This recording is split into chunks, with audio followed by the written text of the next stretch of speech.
Alors la manière dont je suis devenu père, papa. En fait, à un moment, Elias, il devait avoir plus ou moins 2 mois. Euh, il était 4 heures du matin ou quelque chose comme ça. Tu es à moitié endormi, tu es à moitié éveillé, tu ne sais plus où tu en es exactement. Après avoir marché pendant 2 heures, il s'est enfin endormi et puis il s'est réveillé. Et puis il a planté son regard tout sombre dans mes yeux. Et là, j'ai vu autre chose. Je me suis vu dans ses yeux quelque part et je pense qu'il me disait que j'étais son père d'une certaine façon. Ou en tout cas, j'ai ressenti cette sensation-là quelque part. Et c'était uniquement dans un regard et le silence de la nuit, le silence de 4 heures du matin, dans cet appartement où je suis devenu père ce jour-là, je crois. Je n'arrive pas vraiment à transmettre les émotions réelles.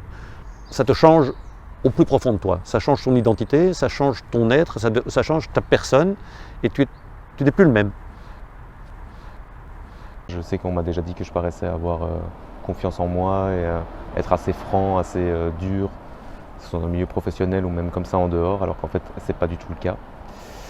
Je suis justement plutôt quelqu'un qui a plutôt tendance à se rabaisser et même si c'est pas du tout ce que je renvoie parfois, à certains moments.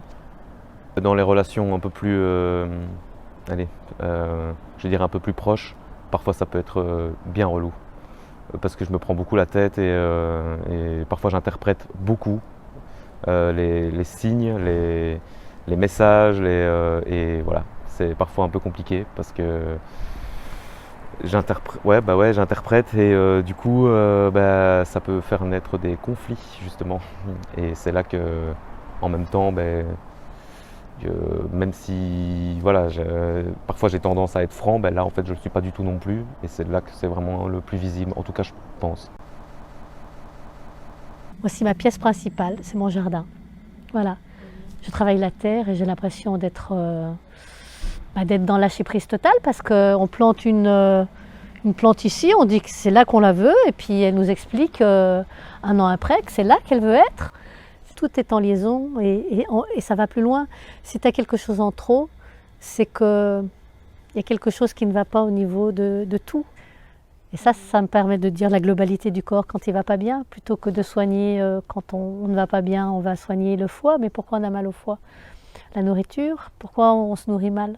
Parce qu'on est stressé, parce qu'on a quelque chose à combler. Tiens, si on regarde ça à partir du départ, c'est pas en fin de compte le foie qu'il faut soigner. Ça j'aime bien.